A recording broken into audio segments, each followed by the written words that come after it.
ဧကဝက်လောက်ရှိတဲ့ site တစ်ခုမှာ30-60 two story modern tropical အိမ်တစ်လုံးကို site ထဲမှာအဆောက်အဦကိုဘယ်လိုတွေနေရာချထားတယ်ဆိုတာတွေ architecture design interior design နဲ့အခန်း layout တွေကိုဘယ်လိုတွေ design လုပ်ထားတယ်ဆိုတာတွေကိုရှင်းပြပေးသွားမှာဖြစ်ပါတယ်။မင်္ဂလာပါကျွန်တော်ကတော့ BTK architect ကသူအထောင်ဖြစ်ပါတယ်။ဒီ project မှာဆိုရင် client ရဲ့ requirements တွေကတော့အိမ်ခန်းလေးခန်းပါမယ်။ပြီးတော့ကြတော့အများဆုံး area တွေဖြစ်တဲ့ living dining bar area နဲ့ shrine area တွေservice area တွေဖြစ်တဲ့ kitchen တို့ yard area laundry area တွေအပြင်သူတို့ကပြုံးလင်းလုံးနေရာမျိုးမှာလည်းရှိတယ်သူတို့ရဲ့ site အကျယ်ဝန်းကလည်းဧကဝက်လောက်ရှိတယ်ပေါ့နော်အဲ့ဒီအတွက်ကြောင့်မလို့သူတို့ကအဆောက်အဦကိုသူတို့ရဲ့ requirements တွေနဲ့အဆောက်အဦကိုလိုအပ်တဲ့လောက်ပဲဆောက်ပြီးတော့ခြံဝင်းထဲမှာဆိုရင်တီးပင်စားပင်တွေစိုက်လို့ရမယ် seasonal garden လို့နေရာတွေပြီးတော့ကြတော့ front yard garden လို့နေရာတွေလိုအပ်တယ်ပေါ့နော်အဲ့ဒီ front yard garden လို့နေရာမှာဆိုရင်မီးလုံလို့ရတဲ့ fireplace လို့နေရာတွေပြီးတော့ကြတော့အိမ်ရဲ့ living dining area တွေနဲ့ connection ရှိတဲ့နေရာတွေမှာဆိုရင်ကလေးတွေပြည်လာဆော့ကစားလို့ရမယ် outdoor party တွေကို host လုပ်လို့ရမယ်အဲ့လိုအတွက်ကိုမြက်ခင်းမြင့်ကျယ်ကျယ်လိုအပ်တယ်ပေါ့နော်အဲ့လို requirements မျိုးတွေနဲ့ဧကဝက်လောက်ရှိတဲ့ site ထဲမှာဘယ်လိုတွေ design လုပ်ထားရဲဆိုတာကိုဆက်လက်ရှင်းပြပေးသွားမှာဖြစ်ပါတယ်ကျွန်တော်တို့အစာအုပ်တစ်ခုကိုဆောက်လုပ်တော့မယ်ဆိုရင်ကျွန်တော်ပြန်ပြင်လို့မရတဲ့အချက်ကကြတော့ကျွန်တော်အစာအုပ်ရဲ့နေရာချထားမှုဖြစ်တယ်ပေါ့နော်အဲဒါကြောင့်မို့ကျွန်တော်တို့ဒီအစာအုပ်ရဲ့နေရာချထားမှုကိုဒီ client တွေရဲ့ requirements တွေနဲ့လိုအပ်ချက်တွေနဲ့ကျွန်တော်တို့တိတ်တိတ်ချာချာစဉ်းစားပြီးတော့ design လုပ်ဖို့လိုအပ်တယ်ပေါ့နော်ဒီမှာဆိုရင် site ကကျွန်တော်ပြင်ဦးလွင်မှာရှိတယ်သူတို့ကမျက်နှာပွင့်ကပေ100ရှိပြီးတော့ဒီအရှိနောက်ကပေ200ပတ်ဝန်းကျင်လောက်ရှိတယ်ပေါ့အဲ့ဒီမှာဆိုရင်ကျွန်တော်တို့ဒီ site ကိုဇုံအားဖြင့်ကျွန်တော်တို့3ပိုင်းခွဲလိုက်မယ်ပေါ့ဇုံအားဖြင့်3ပိုင်းခွဲလိုက်တာကြတော့ကျွန်တော်တို့ဒီအရှိမှာဆိုရင်ဒီကျွန်တော်တို့ front yard ရှိမယ်ပြီးတော့ကြတော့ကျွန်တော်ဒီအနောက်မှာဆိုရင် seasonal garden ရှိမယ်ပြီးတော့အလယ်မှာကတော့ကျွန်တော်တို့သူတို့အစာအုပ်နေရာချထားမယ့်နေရာပေါ့နော်အဲ့နေရာလေးရှိလိမ့်မယ်အဲ့ဒီမှာဆိုရင်ကျွန်တော်တို့ front yard garden မှာဆိုရင် driveway ရှိမယ်ပြီးတော့ကျတော့သူတို့လိုအပ်တဲ့ဒီမြက်ခင်းပြင်တွေပြီးတော့သူတို့ရဲ့ဒီ gathering area တွေအဲ့လိုနေရာမျိုးတွေရှိမှာပေါ့နော်ဒီနောက်ကျောင်းမှာကတော့ကျွန်တော်တို့ကဒီ seasonal garden ဘာလို့ထားလိုက်တာလဲဆိုတော့ seasonal garden ကကြတော့သူတို့ကတီးနှံနေစိုက်မယ်ပေါ့နော်သူတို့တီးနှံနေစိုက်မယ်ဆိုတော့သူတို့ခုစွတ်တဲ့အချိန်တွေပြီးတော့ကြတော့သူတို့မြေယာခင်းချင်းမှုတွေပြောင်းတဲ့အချိန်တွေပေါ့အဲ့လိုနေရာတွေရှိတဲ့အတွက်ကြောင့်မလို့သူကအလားပါနေနဲ့စဉ်းစားလို့မရဘူးပေါ့အဲကြောင့်မို့ကျွန်တော်တို့အလဲမှာအစာအုပ်ထားပြီးတော့နောက်ကျောမှာကျွန်တော်တို့ဒီ seasonal garden ကိုထားလိုက်ခြင်းဖြစ်ပါတယ်ဒီဘေးဘက်မှာတော့ကျွန်တော်တို့ဒီဘယ်ဘက်မှာဆိုရင်ကျွန်တော်ဒီအနောက်က seasonal garden ကို access လုပ်လို့ရအောင်လို့ပေါ့နော်ဒီ site view နဲ့ဆိုင်တဲ့စက်ပစ္စည်းတွေလိုအပ်ရင်လိုအပ်တယ်လို့ access လုပ်လို့ရအောင်လို့ဒီဘက်မှာဆိုကျွန်တော်တို့15ပေလောက်ခြံပေးထားတယ်ဒီညာဘက်မှာဆိုရင်တော့ကျွန်တော်တို့ဒီရှောက်လန်းအိမ်ကိုပတ်လို့ရအောင်လို့ဒီမှာဆိုရင်9ပေလောက်ခြံပေးထားရပေါ့နော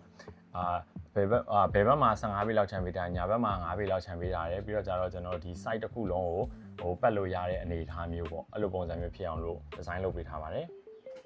driveway ကနေပြီးတော့ကျွန်တော်စပြီးတော့ရှင်းပြမယ်ပေါ့နော်ဒီမှာဆိုရင်driveway ကိုကျွန်တော်တို့ဒီဘယ်ဘက်ကိုကပ်ပြီးတော့ design လုပ်ထားရပါဘယ်ဘက်ကိုကပ်ပြီး design လုပ်တာပုံမှန်အဆောက်အဦတွေမှာဆိုရင်တော့ဒီ front yard garden နဲ့အိမ်ရဲ့ကြားထဲမှာ portico လိုပုံစံမျိုးထားရပါတော့ portico လိုပုံစံမျိုးထားပြီးတော့သူကဒီနှစ်ခုကြားထဲမှာဒီ driveway ရှိတယ်ပေါ့ကားရက်တဲ့နေရာရှိတယ်ပေါ့အဲ့လိုနေရာမျိုးမှာဆိုရင်ကြတော့ဒီအိမ်ထဲက living dining space ကနေပြီးတော့အပြင်ဘက်ကဒီ front yard garden လိုဟာမျိုး enjoy လုပ်ရတာအလဲမှာက driveway ခံနေတဲ့အတွက်ကြောင့်မို့လို့မရှင်းလင်းဘူးပေါ့ပြီးတော့ဒီ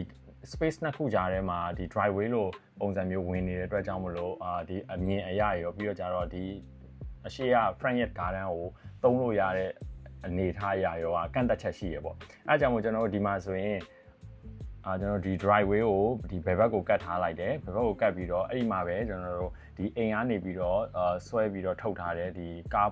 garage လိုပုံစံမျိုးကိုကျွန်တော်တို့ထားလိုက်တယ်ပေါ့နော်အဲ့ဒီမှာဆိုရင်garage ကကားနှစ်စီးလောက်ရက်လို့ရတယ်အဲ့လိုပုံစံမျိုးလောက်ထားတယ်ပေါ့ပြီးတော့ကြတော့ကျွန်တော်တို့ဒီ gate ရဲ့ဝင်ပေါက်ရဲ့ဘယ်ဘက်မှာဆိုရင်ကျွန်တော်တို့ဒီမှာဆိုရင် guard house ထားလို့ရတဲ့နေရာလေးရှိတယ်ပြီးတော့ကြတော့ဒီဘက်တစ်လျှောက်လုံးတော့ကျွန်တော်တို့အပင်နေစိုက်မယ်ပေါ့နော်အပင်နေကျွန်တော်တို့အပင်နေစိုက်လိုက်မယ်ပြီးတော့ကြတော့ဆက်လက်ပြီးတော့ကျွန်တော်ရှင်းပြချင်တာကကြတော့ဒီ front yard area ပေါ့နော်အဲ့ front yard area garden area မှာဆိုရင်အကယ်၍ဒီကားနဲ့လာတာမဟုတ်ဘဲနဲ့လမ်းလျှောက်ပြီးလာတယ်ဆိုရင်ကြတော့ကျွန်တော်ဒီမှာဆိုရင်ရှောက်လန်းလေးတစ်ခုပေးထားတယ်ဒီ front yard garden ကိုဖြတ်ပြီးတော့ရှောက်လန်းလေးတစ်ခုပေးထားတယ်အဲ့ရှောက်လန်းလေးကကြတော့ကျွန်တော်တို့အဲ့ရှောက်လန်းလေးကနေတက်လာမယ်တက်လာပြီးတော့အိမ်နဲ့ကျွန် ကျွန်တော်တို့ဒီ front yard garden နဲ့ဂျားထဲမှာကျွန်တော်တို့ fish pond လေးလောက်ထားတယ်ပေါ့နော် fish pond လေးတောက်လျှောက်လေးလောက်ထားတယ်အဲ့ fish pond လေးဟိုဖြတ်ပြီးတော့ stepping stone လေးနဲ့အိမ်ရဲ့ private decking နဲ့ဟိုဝင်ပြီးတော့ဒီ living dining ကိုဝင်လို့ရတယ်ပေါ့အကယ်၍မဟုတ်ဘဲနဲ့ကားနဲ့လာတယ်ဆိုရင်တော့ကားရက်မယ်ကားရက်ပြီးတော့ကျွန်တော်တို့ဒီမှာဆိုရင်အိမ်ထဲကိုဒီအနောက်ကနေပြီးတော့ဝင်တဲ့အပေါက်ပေါ့နော်ကား crash ကနေပြီးတော့ဝင်တဲ့အပေါက်ကိုတီးတန့်ရှိမယ်ပြီးတော့နောက်တစ်ခုကကြတော့ကျွန်တော်ဒီကားရက်ပြီးတော့ပဲနောက်ပေါက်ကနေမဝင်ဘဲနဲ့ကျွန်တော်ဒီအရှိရ private decking လိုနေရာမျိုးလေးကိုသူ့ရဲ့ဒီ main door အနေနဲ့ main တကားပေါက်အနေနဲ့တခုလဲကျွန်တော်တို့ access ပေးထားတယ်ပေါ့နော်အဲ့လိုပုံစံမျိုးလေးပေးထားတယ်ဒီ front yard garden မှာဆိုရင်ကြတော့ကျွန်တော်တို့ဒီဘက်မှာဆိုရင်ကျွန်တော်တို့မီးလုံဖို့အတွက် fireplace လိုနေရာထားမယ့်နေရာရှိမယ်ပြီးတော့ကြတော့ကျွန်တော်တို့ဒီမှာဆိုရင်လည်းကျွန်တော်တို့ long ခက်ကြဲကြဲပေါ့နော်မြက်ခင်းမြင်ခက်ကြဲကြဲလိုဟာမျိုးအဲ့ဒီမှာဆိုရင်ကလေးတွေဆော့ကစားလို့ရမယ်ပြီးတော့ကြတော့အကယ်၍ outdoor party တွေပိုင်းလုံးမယ်ဆိုလည်းအဲ့ဒီမှာလုပ်လို့ရအောင်အဲ့လိုနေရာလေးမျိုးလေးထားပေးထားတယ်ဒီမှာဆိုရင်ရှောက်လန်းလေးနဲ့ရှိမယ်ပြီးတော့အဲ့ရှောက်ဒီ stepping stone ရှောက်လန်းလေးရှိမယ်အဲ့ stepping stone ရှောက်လန်းလေးနဲ့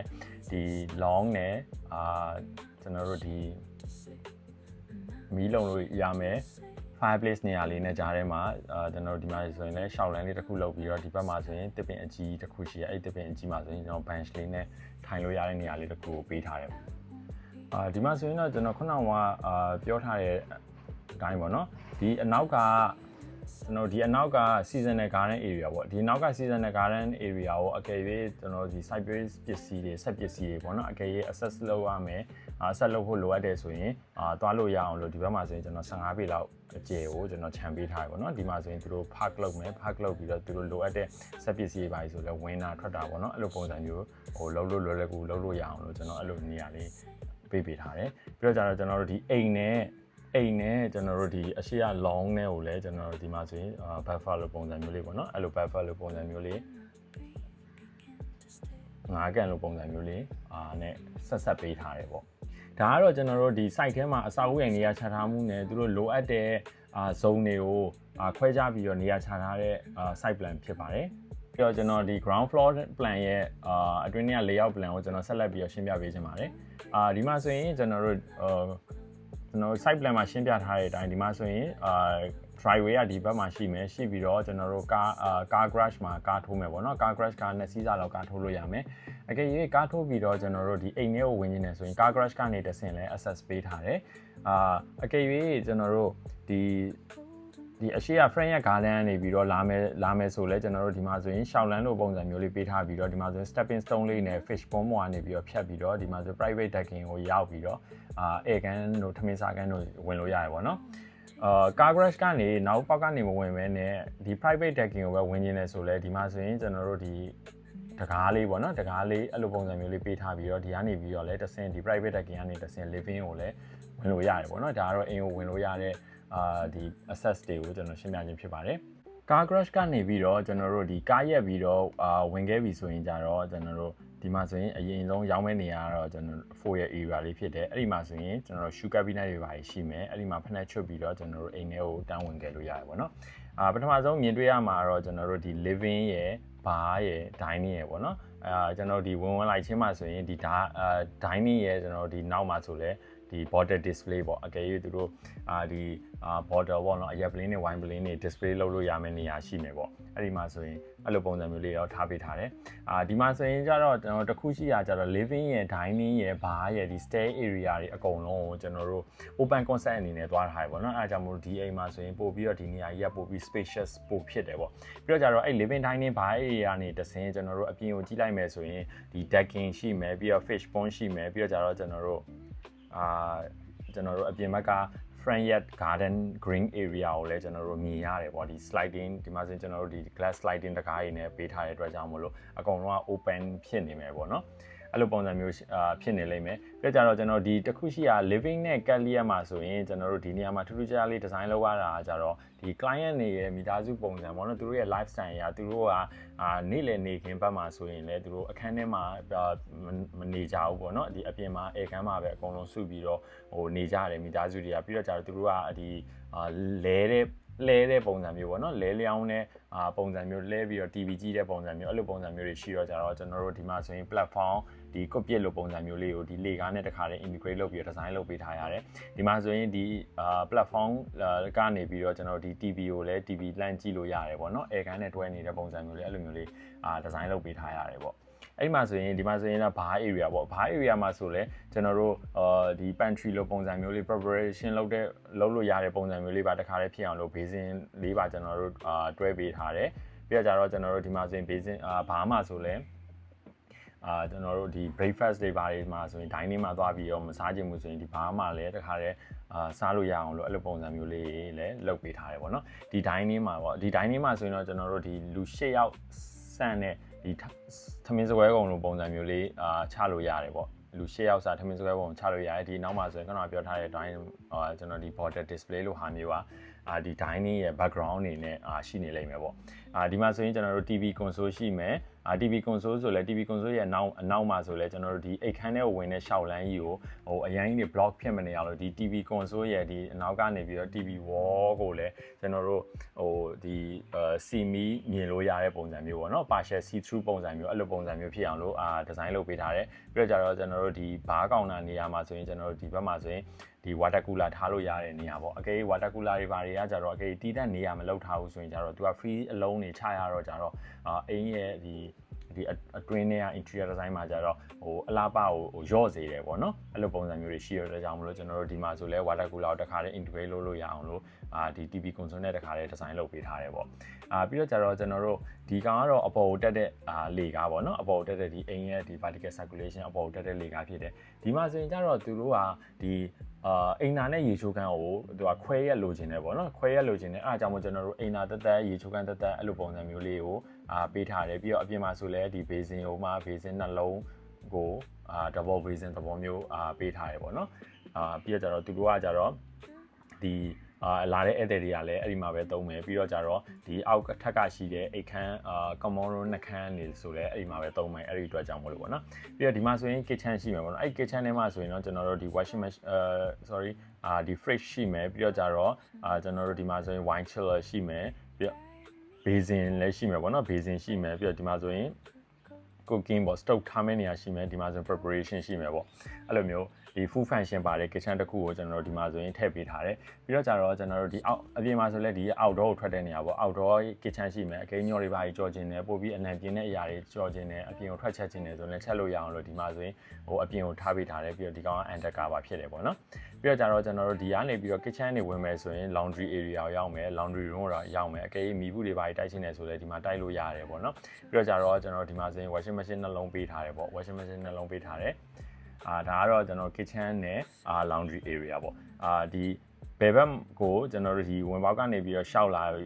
ာတယ်ရှောက်လန်းကနေရှောက်လာပြီဆိုရင်ကျွန်တော်တို့ဒီ commodore နှခမ်းရှိရပေါ့အဲ့ commodore နှခမ်းမှာဆိုရင်ဒီအိတ်ခမ်းမှာဆိုရင်သူတို့ရဲ့ဒီအိတ်ခမ်းရဲ့ basis requirements တွေဖြစ်တဲ့wardrobe တွေပါမယ်ပြီးတော့ dressing table study table တွေပါမယ်ပြီးတော့ကြတော့ဒီမှာဆိုရင်သူတို့အိတ်ခမ်းအခြေက king size ဒါမှမဟုတ် queen size ထည့်လို့ရတဲ့ဂရင်ထည့်လို့ရတဲ့နေရာတွေပါရှိမယ်ပေါ့နော်ပြီးတော့ကြတော့ကျွန်တော်တို့ဒီ TV ထားလို့ရမယ် TV console လို့နေရာတွေရှိမယ်ပေါ့ဒီအိတ်ခမ်းဒီအခန်းနှခမ်းလုံးကတော့ဒီ basic requirement တွေဖြစ်တဲ့ဒီ wardrobe တွေ study table တွေဒီဂရင်တွေပေါ့နော်ဂရင်တွေTV ထားလို့ရမယ်နေရာတွေပေါ့အဲ့လိုနေရာတွေကိုအများအကုန်လုံးကိုဒီထည့်လို့ရတဲ့အခန်းအကျယ်ဝင်းတွေအကုန်ရှိရပေါ့နော်ဒါကတော့ကျွန်တော်တို့ ground floor မှာdesign လုပ်ထားတဲ့အခန်း layout plan တွေဖြစ်ပါတယ်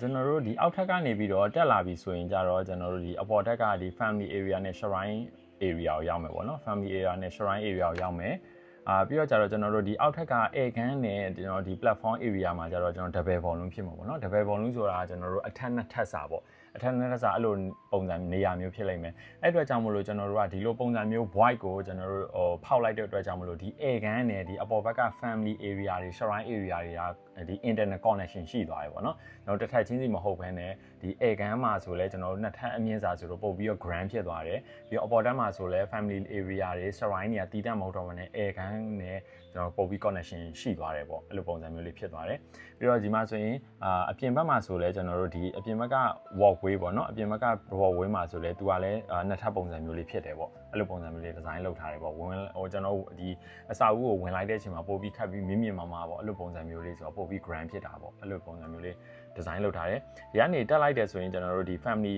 area ရမယ် family area မှာဆိုရင်လည်းကျွန်တော်တို့ဒီဘက်မှာဆိုရင်ဒီသူတို့ပေါ့ပါအေးစစ်စစ်နေလို့ရမယ်အဲ့လိုနေရတဲ့ family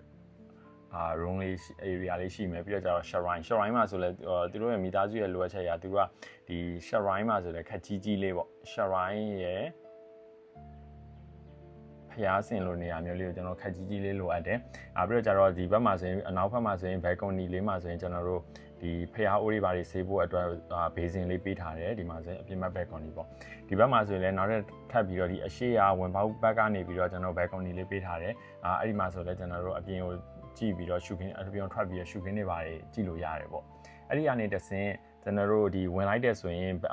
ဘယ်ဘက်မှာတော့ကျွန်တော်တို့ဒီ Byron 3ပေါ့ Byron 3ဖြစ်ပြီးတော့ဒီညာဘက်မှာဆိုရင်တို့ရဲ့ Master Byron တခန်းရှိလိမ့်မယ်ပေါ့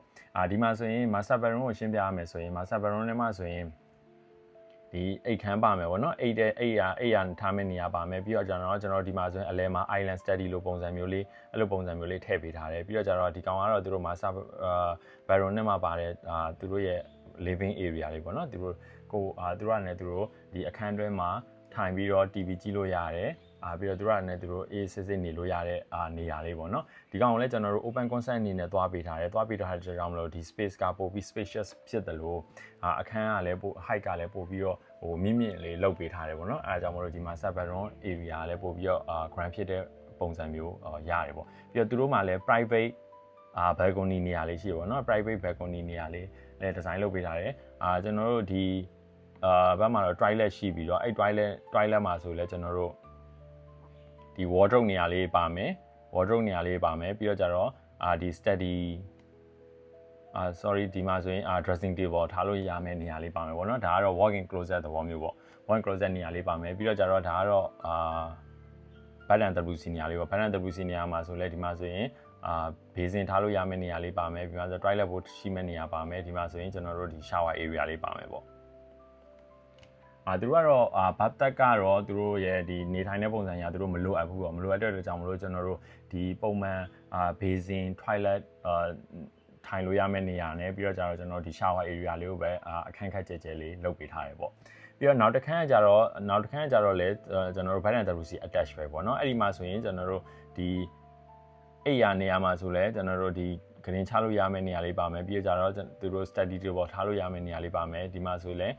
wardrobe ထားလို့ရမယ့်နေရာလေးနဲ့ကျွန်တော်ဒီ TV ထားလို့ရတဲ့နေရာလေးကိုတခါလေး integrate လုပ်ပြီး design လုပ်ပေးထားတယ်ကျွန်တော်ဒီမှာဆိုရင်ဒါ dressing table ပေါ့ dressing table ကထားလို့ရတဲ့နေရာလေးပေါ့အဲ့လိုနေရာလေးရှိမယ်ပြီးတော့အခန်းတွေထဲမှာဆိုလဲကျွန်တော်တို့basin ရှိမယ် toilet bowl ရှိမယ်ပြီးတော့ shower area လေးရှိမယ်ပေါ့ဒီ toilet bathroom တစ်ခုရဲ့basic requirements တွေကိုထည့်ပေးထားတယ်layout plan လေးကတော့ကျွန်တော်တို့ဒီfirst floor plan ရဲ့ layout plan လေးဖြစ်ပါတယ်ဆက်လက်ပြီးတော့ကျွန်တော်တို့ဒီ site plan တွေ ground floor plan တွေ first floor plan တွေကိုကျွန်တော်တို့ရှင်းပြပေးပြီးပြီဆိုတော့ကျွန်တော်တို့ဒီ 3D ပုံစံလေးကိုကျွန်တော်ရှင်းပြပေးခြင်းပါတယ်ဒီ site မှာဆိုရင်ကျွန်တော်တို့အရှိမကျွန်တော်ရှင်းပြထားတဲ့အတိုင်းဒီ site ရဲ့ဘယ်ဘက်ကနေပြီးတော့ကျွန်တော်တို့ driveway လေးပေးထားတယ်ပြီးတော့ကြတော့ကျွန်တော်တို့ဒီမှာဆိုရင်အရှိမဆိုရင်ဒီမှာguard house နေရာလေးရှိမယ်ပြီးတော့ကြတော့ကျွန်တော်တို့ဒီမှာဆိုရင်ကားနဲ့ဝင်လိုက်ပြီဆိုရင်ကားနှစ်စီးရက်လို့ရမယ်ကျွန်တော်တို့car crash လေးရှိမယ်အဲ့အကယ်၍သူတို့လမ်းလျှောက်လာတယ်ဆိုရင်ကြတော့ကျွန်တော်တို့ဒီမှာဆိုရင်ဝင်ပေါက်ကနေဝင်ပြီးတဲ့အချိန်မှာဆိုရင်ဒီအရှိအfront yard garden လေးကိုဖြတ်ပြီးတော့ရှောက်လန်းလေးနဲ့အိမ်ထဲကိုကျွန်တော်တို့ဝင်လို့ရတယ်ဒီမှာဆိုအိမ်ထဲဝင်ဖို့အတွက်ဆိုရင်ဒီအိမ်ဒီ fish pond လေးကို stepping stone လေးနဲ့ဖြတ်ပြီးတော့ဒီ decking double volume လေးကိုရောက်ပြီးတော့living dining bar area တွေကိုဝင်လို့ရတယ်ပေါ့နော်အဲ့ဒီမှာဆိုရင်ကျွန်တော်တို့ဒီ guard house ရဲ့ကျွန်တော်တို့ဘယ်ဘက်မှာဆိုရင်15ပေလောက်ခြံထားတယ်ပေါ့အဲ့15ပေလောက်ကကြတော့ကျွန်တော်တို့ဒီအနောက်ကျောဘက်ကဒီ seasonal garden ကိုကျွန်တော်တို့အကယ်၍ဒီ site ပြည့်ဆက်ပစ္စည်းတွေပါတယ်လိုအပ်တည်ရှိတော့ကျွန်တော်တို့ access လုပ်လို့ရအောင်လို့ကျွန်တော်ဒီဘက်မှာလည်းနေရာလေးချပေးထားတယ်ကျွန်တော်တို့ဆက်လက်ပြီးတော့ဒီ front yard garden မှာဆိုရင် front yard garden မှာဆိုရင်ဒီ fireplace လေးလုပ်လို့ရမယ့်နေရာလေးတွေပါမယ်ပြီးတော့ကျတော့လိုအပ်တယ်လို့ပြောင်းလဲပြီးတော့အသုံးပြုလို့ရမယ်ဒီ မြက်ခင်းပြင်နေရာလေးရှိမယ်ပေါ့နော်ပြီးတော့ကြတော့ကျွန်တော်တို့ဒီမှာဆိုရင်အပင်ကြီးတစ်ခုရှိရတဲ့အတွက်ကြောင့်မလို့အဲ့ဒီအပင်ကြီးတစ်ခုကို approach လုပ်ပြီးတော့ကျွန်တော်တို့ဒီမှာဆိုရင်ရှောက်လန်းလေးနဲ့ပြီးတော့ဒီမှာဆိုရင်bench လေးတစ်ခုပေါ့နော်ထိုင်ကုန်လိုနေရာလေးချပေးထားတယ်ပေါ့ပြီးတော့ကြတော့ကျွန်တော်တို့ဒီအရှိရ front yard garden နဲ့ပြီးတော့ကြတော့ကျွန်တော်ဒီအိမ်ရဲ့ကြားထဲမှာ fish pond လေးနဲ့ကျွန်တော်တို့ပိုင်းခြားပေးထားတယ်ပေါ့နော် fish pond လေးနဲ့ပိုင်းခြားပေးထားတယ်ပြီးတော့ကြအဲ့ fish pond လေးကိုမှ stepping stone လေးနဲ့ရှောက်လန်းလေးနဲ့တွားရဲဆိုရင်ကျွန်တော်တို့ဒီ living dining ရှေ့ကdouble volume decking ကိုရောက်မယ်ပေါ့အဲ့ဒီကနေမှ double volume decking ကနေတဆင်ကျွန်တော်တို့ဒီ air gun နေဒီ dining နေကျွန်တော်တို့ဘာ area လေးတွေကိုဝင်လို့ရလိမ့်မယ်ပေါ့အကယ်၍ကျွန်တော်တို့ဒီ drive ဒီအဲ့လိုမဝင်ဘူးကျွန်တော်တို့ဒီ car crash ကနေဝင်မယ်ဆိုရင် car crash ကနေပြီးတော့ကျွန်တော်ခုနက plan မှာရှင်းပြထားတဲ့အတိုင်းဒီ foyer area လေးကနေပြီးတော့လဲကျွန်တော်တို့နောက်ကျောဘက်ကနေဝင်လို့ရတယ်အကယ်၍အဲ့နောက်ကျောဘက်ကမဝင်ဘူးကျွန်တော်တို့ဒီအရှိအဒီ double volume decking ကနေဝင်မယ်ဆိုရင်လဲကျွန်တော်တို့ဒီမှာဆိုရင်လေကားလေးကနေတက်သွားပြီးတော့ဒီနားလေးမှာဆိုရင်ကျွန်တော်တို့သူ့ရဲ့တကားလေးထားပေးထားတယ်ပေါ့နော်အဲ့တကားလေးကနေတဆင်လဲဝင်လို့ရမှာဖြစ်ပါတယ်ဒီစာအုပ်ကအနောက်ဘက်ကိုမျက်နှာမူထားတဲ့အတွက်ကြောင့်မို့လို့ကျွန်တော်တို့ကြာနေကိုကာကွယ်ဖို့အတွက်ကျွန်တော်တို့အမိုးလေးတွေကိုအရှိကိုခက်ဝဲဝဲလေးဆွဲထုတ်ပေးထားတယ်ပြီးတော့ကြတော့ကျွန်တော်တို့ဒီ timber screen လေးနဲ့ပေါင်းပြီးတော့အသုံးပြုပေးထားတယ်ပေါ့နော်ဒီမှာဆိုရင်ကျွန်တော်ဒီအရှိရ double ပုံလုံးရှောက်လန်းလေးမှာကျွန်တော်တို့တိုင်လုံးလေးတွေ design လေးတွေအသုံးပြုပေးထားပါတော့ဒီတိုင်လုံးလေးတွေနဲ့ဒီ louver လေးနဲ့ဒီအပေါ်ကအမိုးကျလာတဲ့ခက်ဝဲဝဲလေးတွေကဒီအဆောက်အဦကိုဒီ architecture ဘိုင်းရာကြီးလိုက်တယ်ဆိုရင်ဒီ two story နှစ်ထပ်အဆောက်အဦထဲပို့ပြီးတော့ဗောနော်ပို့ပြီးတော့ဆန်းတစ်တဲ့ပို့ပြီးတော့သူ့ရဲ့ခန်းနာမှုကိုပို့ပြီးတော့ရစေတဲ့ဒီဇိုင်းတစ်ခုကိုပြုလုပ်ပေးထားပါတယ်ဆိုတော့ exterior design နဲ့ပတ်သက်တဲ့ပုံတွေinterior design နဲ့ပတ်သက်တဲ့ပုံတွေကိုအနောက်မှာဆက်လက်ပြီးဖော်ပြပေးသွားမှာဖြစ်ပါတယ်အခုကျွန်တော် sharing လုပ်ပေးသွားတော့ Asian မိသားစုရဲ့ lifestyle နဲ့ လာရောညီထွေမှုရှိတဲ့ two story modern tropical house လေးကိုရှင်းပြပေးသွားတာဖြစ်ပါတယ်ဆက်လက်ပြီးတော့ architecture design နဲ့ပတ်သက်တဲ့ knowledge တွေ interior design နဲ့ပတ်သက်တဲ့ knowledge တွေကိုအစဉ်ပြေစလို့sharing လုပ်ပေးသွားမှာဖြစ်ပါတယ်ကျေးဇူးတင်ပါတယ်